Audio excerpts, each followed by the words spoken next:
take it anymore. My mind's about to go to war.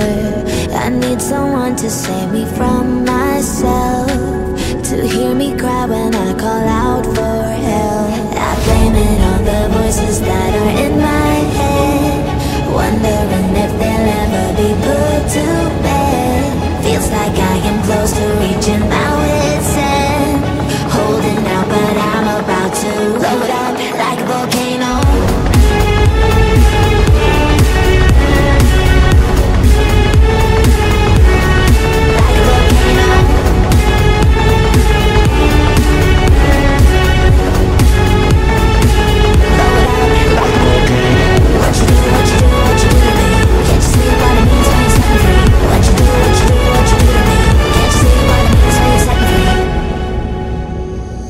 Another day to lose control.